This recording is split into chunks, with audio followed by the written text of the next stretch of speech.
What's up, everybody? This is Mike here from The Flywheel. On The Flywheel, if you're tuning in for the first time, we talk to experts about business, careers, personal development, and growth. Today, we're going to be covering an amazing topic, talking to four people about the decision around careers and kids, getting some of their input, some unsolicited feedback and advice that might help you or somebody you know crossing this decision right now. So let's jump into it. Hi, I'm Julianne Walker. I'm the Surface Solutions Lead for Microsoft's Small and Medium Business segment. Hi, I'm Liz Price. I'm Director of Marketing for Blackbaud Canada, a software company that creates solutions for the social goods sector. Hi, my name's Anastasia, and I am the Events Manager with the Oakville Chamber of Commerce. Hi, I'm Melissa Granite. I'm the Education Marketing Lead for Microsoft Canada. So maybe if you could share, some tough decisions, some tough questions, maybe things you hadn't thought about, and any advice that you can share now having lived through the experience yourself. That is a big question because there are micro and there are macro. I can think of things from should I feed my children only organic things to like macro things in terms of childcare decisions. And so some of the tough decisions I would say for me looking back was, so childcare was one of them. Negotiating or finding a place really with availability to take my kids as young as they were when I went back to work. That was a challenge because there are limited spots for younger children because of ratios, childcare ratios. Decision to get, hire a nanny or someone either live in or live out. That was something I really grappled with. For me, I decided not to. And that was because of the limited time I had outside of my work hours. And so for me, I was trying to maximize the awake time with my kids while I was working. And so that was the way I balanced it out. But I would say, similar to, I think what Julianne had brought up before about mom burnout, I think I really exhausted myself when my kids were young. And I did that because of partially mom guilt. You're trying to do it all. But that definitely had come at the expense of my own self-care in a major way. For a long time, actually, when they were young, maybe still hard to say. But yeah, I would say for me, that was one of the biggest decisions that I had to make. For me, similar, the childcare one is tough. And so figuring out who's going to do pick up and drop off. And to be honest, previously being someone that was open to taking calls as early as 7 a.m. and going till 7 or later at night, and having to have hard conversations about declining meetings at 4:30 p.m. so that I can do pickup. It seems like an obvious thing, but it's actually quite challenging in a culture where your meetings are often extended into 5:30 and 6 p.m. And so, making those decisions about where to go to daycare.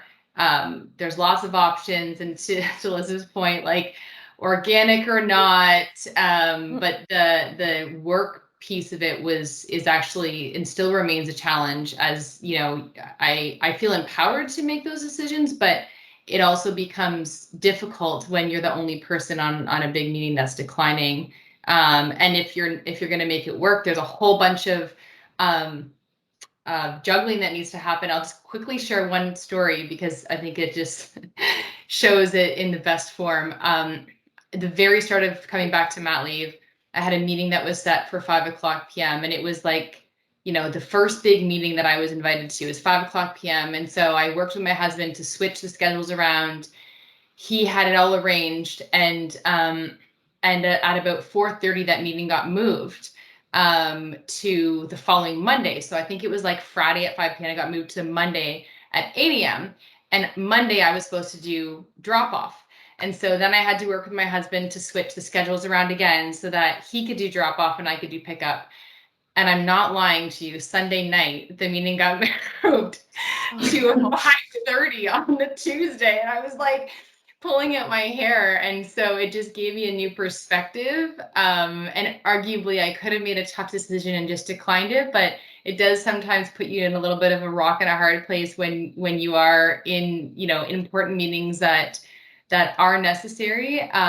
And it just gave me a whole new perspective and empathy for working parents that probably before I was that person that would have moved that meeting 3 different times and not been aware of the underlying implications.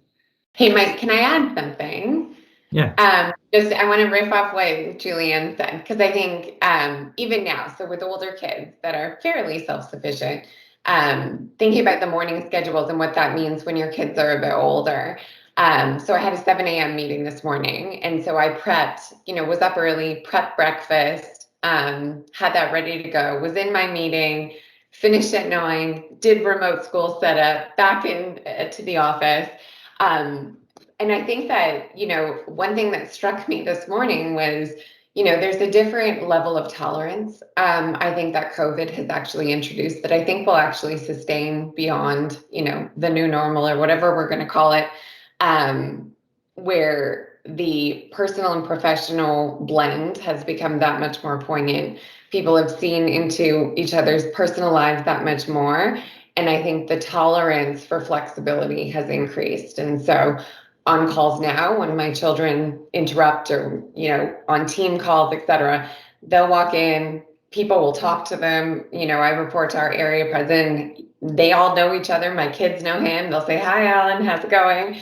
And so I do think that recent events have actually made it a little bit easier being a parent in the workplace. But one tip that I did kind of pre-pandemic to help carve out some of that time is I actually blocked out of office time on my pickups. And so I had it in my calendar. I titled it Girls. And people used to be like, I was going to book over, but I saw girls and I knew I couldn't.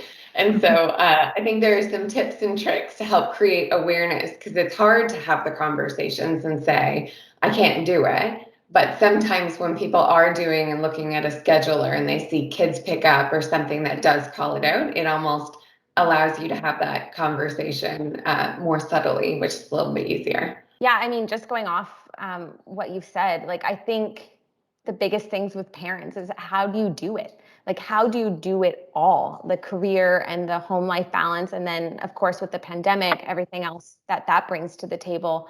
And I mean, my husband and I look at each other all the time and we're like, how are we going to figure this out? And how's it going to look when things go back to, the new normal? I think the answer is just that your priorities change, and that perks that related to work-life balance are now much more valuable. And I think, going off what Liz said again, is that it's much more accepted as well. So things like flexible hours or even health benefits are much more important. And then having that supportive workplace that is understanding of that shift in priorities. So yeah, I mean, for me in particular, I think having that open and honest conversation with my employer and kind of working together to find something that was mutually beneficial for us was the thing that kind of got me through that initial transition. And what that looks like in the future, I don't know. I'm sure it'll change as, priorities change, but definitely knowing that there's much more acceptance of that is helpful. Yeah, and I really relate to what you just said about, how do we do it all, and what kind of parent do you want to be, and that even lands with me on more of the personal level. And one of the toughest things I learned from becoming a parent was just embracing the kind of parent you want to be, and because it's tough. You get a lot of people's opinions, criticisms, questions about what you're doing.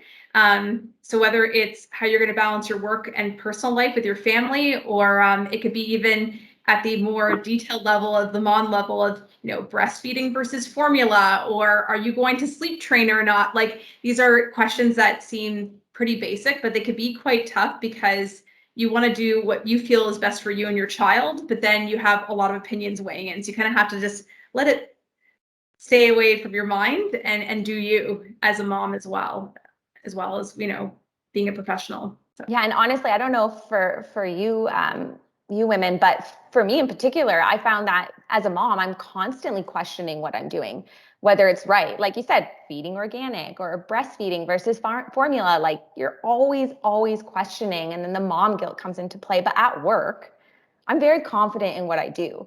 And, I have the feedback to know that I'm doing it right or make changes. Whereas in a motherhood, it's kind of like flying by the seat of your pants, right? Like you don't really know. So in that regard, coming back to work was almost like an ego boost. Like you felt like, okay, yeah, like I got a handle on something. So I must have a handle on everything kind of thing. That is true. Work, it does offer that predictability that motherhood definitely does not. Yeah. And that balance you're right. I feel like it's all coming back, like going back into work. You feel relaxed. It almost felt like, when you finished drop off and you were driving to the office, you're like, yes, this is relaxing. Yeah, And you music walk in the office blaring. Liz, Liz, to your point, or when bedtime happens, you're like, yes, they're in bed. Get your own time again, which is so wonderful. But the great thing about it is that like confidence and that like kind of joy, a different kind of joy, it does trickle down into, how you are as a mother. So it's a really, really nice, almost ecosystem. Yeah. Anna, you raise a good point because I don't know about the three of you. When I came back to work, I remember I used to always question myself as a professional. Am I really doing a good job? What do people think about me? I don't know what it is. If I feel motherhood has transformed myself, because when I now at work, I'm presenting in a presentation or I'm just speaking to a member of the leadership team, I'm not as frightened anymore. And I don't, in the back of my mind, I kind of have that thought, okay, like this does matter, but at the end of the day, it's the people that I love the most that matter. And obviously the child I'm trying to raise. And it's weirdly created this inner confidence I didn't realize I had. I don't know if the three of you feel the same. Totally. Yeah, And I absolutely. found myself also a lot more grounded in. I know you mentioned about the type of mom you wanted to be. I feel that way all the time. That's something, especially as my kids are getting older. I am coaching them and giving advice, whether it's, friends or schoolwork. And then I'm kind of sitting and thinking, hang on a minute, am I practicing what I'm preaching? And so when I'm talking about things like always practicing kindness, I'm like, am I doing that in all my work? And, if someone was mean to you, are they having a bad day? Sometimes it's about them and not about you. And then, you take it and I'm coaching my team on the same thing. And it's really interesting how it almost grounds you as a person again, just through parenting, but that comes through in the professional life as well. That was super cool. There's like so many components there. One is I think there's like this element of have way more empathy for those around you when moving meetings around. I'm going to take that to heart, especially if you're bookending moving meetings at the beginning of the day or the end of the day. There's also the tip on sort of trying to add some things to your calendar that help protect that space. But the reality is some of it will continue to evolve and move around and change and you won't be able to control it. That's fine. You'll figure it out and you'll prioritize what is probably your hardest career, which is like being a mom. And what's sort of jumping through is there's no 360 performance review for motherhood. And you're going to make some decisions and just roll with it. Like it might be the right decision at the time, the wrong decision. You're going to figure it out for you. Take a lot of inputs from others, but process it and make your own decision that's right for you and your family and your children. Because the way it worked for someone else isn't always going to work for you. Thanks again for tuning in today. If you like the content, make sure to subscribe to the page, turn on notifications. We'd love your thoughts and feedback in the comment section below. And if you like the video, give it a thumbs up. We'll make sure to give you guys some more great content in the coming weeks. And again, subscribe, The Flywheel, where we talk to experts about personal development, growth, business, and careers.